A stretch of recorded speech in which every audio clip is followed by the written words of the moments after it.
Welcome everybody. Thank you for being here today. My name is Chris Moreau.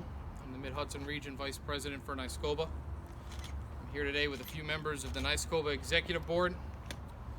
Joining me are Chris Summers, NYSCOPBA Recording Secretary, Frank Gilbo, NYSCOPBA Treasurer, Dave Luther, Southern Region Vice President, Mark DeMurgermaster, Western Region Vice President, and Dave Vitabo, Special Assistant to the President.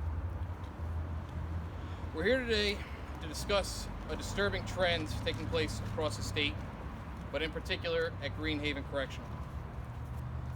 I've been told the facility is currently locked down following a series of violent incidents over the past 2 weeks.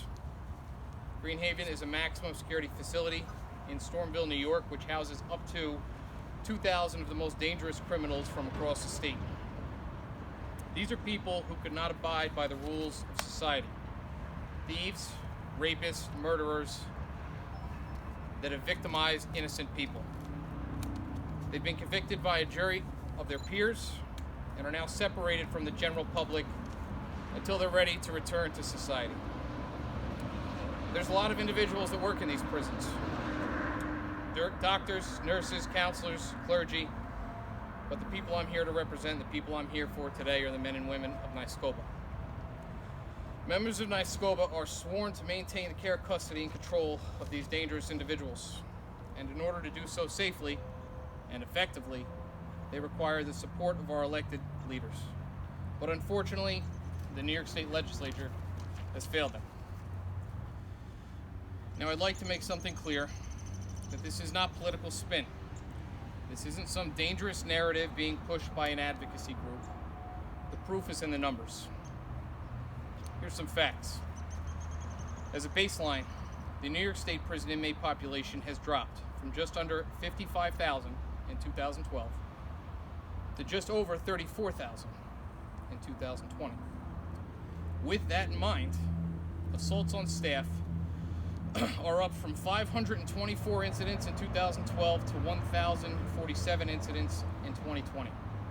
That's a 100% increase, with 20,000 less inmates in the system. The first 3 months in 2021, we're up to 242 assaults on staff, right on pace with last year. If you look at maximum security facilities across the state, similar to Greenhaven, assaults have risen from 552 in 2016 to 772 in 2020. Currently, in the first 3 months of 2021, we're up to 194, which is on pace for a new record. It's not just inmate on staff assaults that are a concern as well. In the past 6 years, inmate on inmate assaults have risen over 100%. Again, with 20,000 less inmates in the system. Mind you, these are the state's numbers. These are not cherry-picked quotes or facts from national organizations or advocacy groups. These are state's numbers that are not here to fit any type of story. While the numbers are increasing at a rapid pace, some of the more recent events behind those numbers are even more frightening. Here's just a handful of incidents at Greenhaven in the past 2 weeks. On April 14th, 5 officers were injured while trying to subdue an inmate that assaulted a female supervisor. One of the officers shattered his knee and is likely to never walk again without some degree of pain. On April 19th, a female civilian doctor who was there to treat inmates was attacked in the stairwell by an individual who is a convicted sexual predator.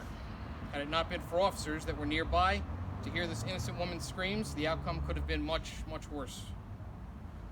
On April 24th, 2 more attacks on officers. One where the officer was beaten unconscious and left lying in a pool of his own blood on the cell block floor. It goes without saying that our thoughts and prayers are with each and every one of these innocent victims and their families. I know a lot of these individuals personally. It rips me up inside each time I get a call and I'm told that one of my brothers or sisters in blue are being sent home in an ambulance. These are our friends, our co-workers, our families, our neighbors that are just trying to do a job that is already being done in an extreme environment.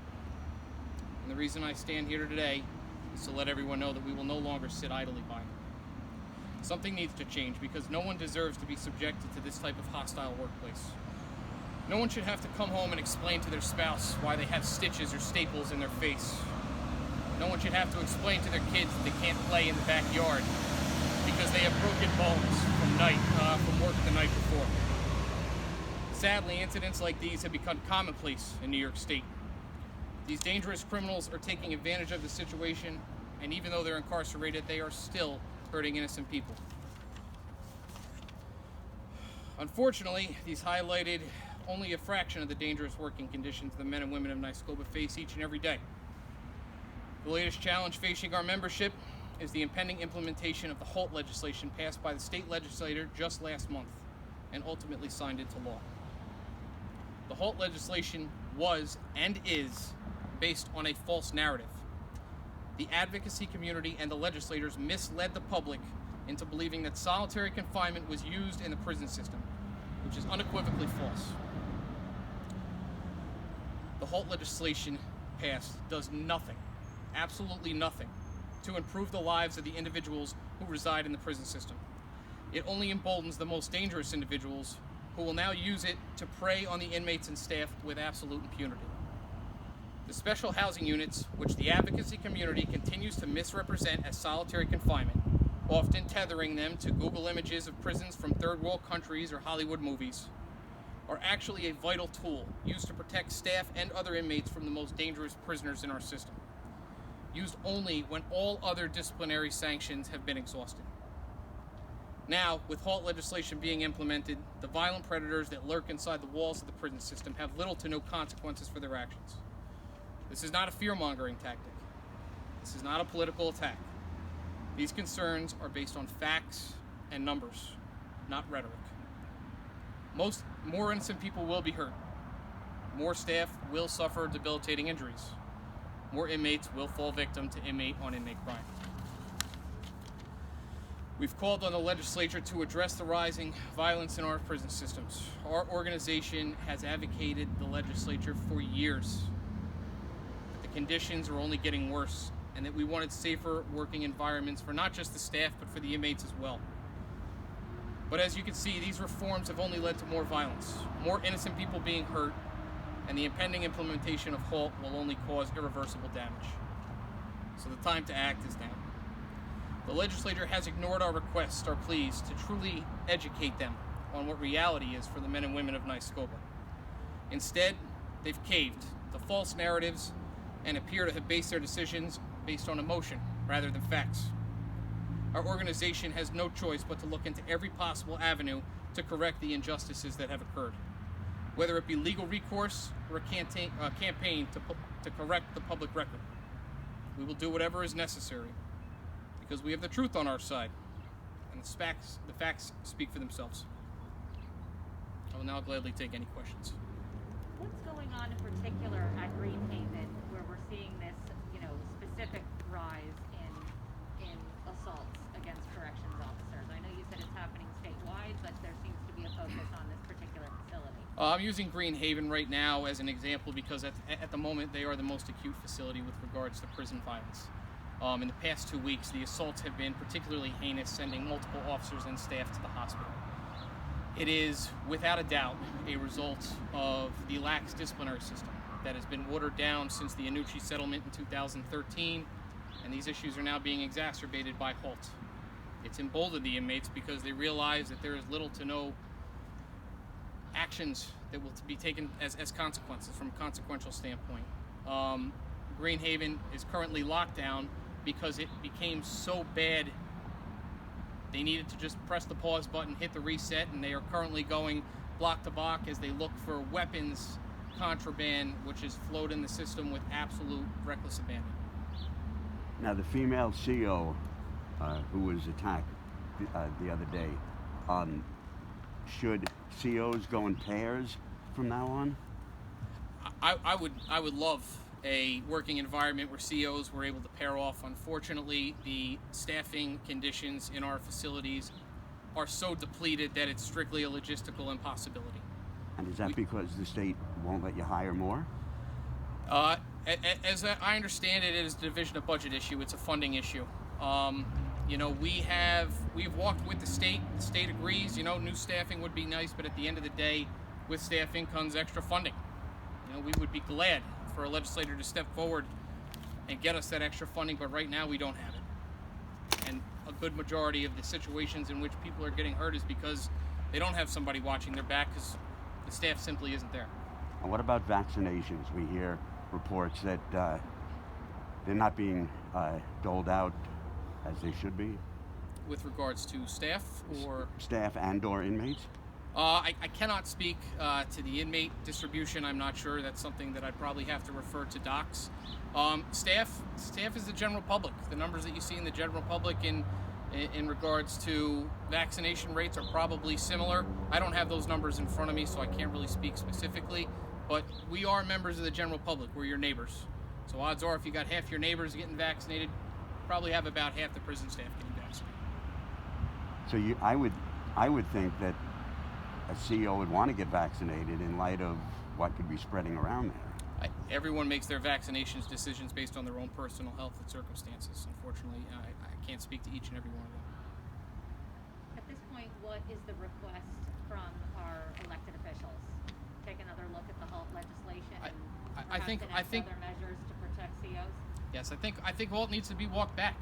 I think HALT needs to be walked back. You need to take a look, whether it's a state-funded study into the reasoning for the increased prison violence, provide us with more staff so we can watch each other's backs, take care of one another, make sure that we don't have female civilians being assaulted in the stairwells.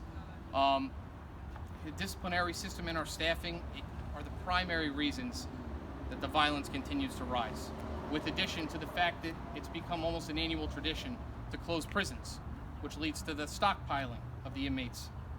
Naturally, it creates a higher density from facility to facility. I think these guys need some elbow room, you know, put them in a more humane condition by spreading guys out, lower the facility capacities. There's a myriad of issues that could be addressed, but the most pressing are the disciplinary system and our staffing.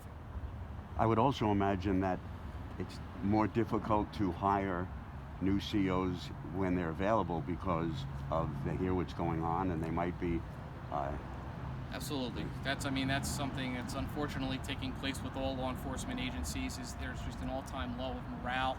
They see the injuries we're sustaining. You know, they talk to their friends, their relatives in the correctional facilities, and they don't want to come home and not be able to lift their kids up when they walk through the door. They don't want to come home with a maimed face and permanent scars on their noses and mouths. There's really not much of a draw, and I understand it. What exactly is the status of COVID in the prison as far as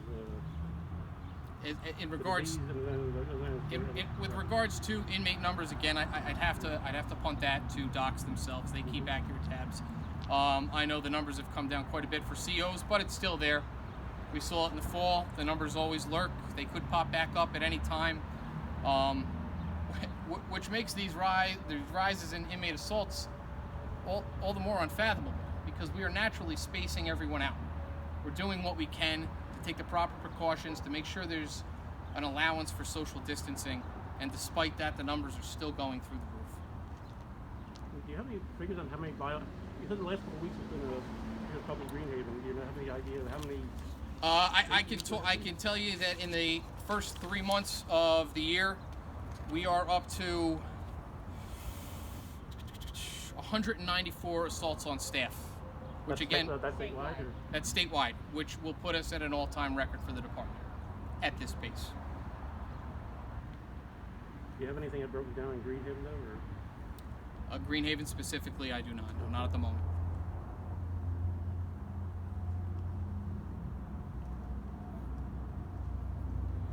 So, thank you guys very much for coming.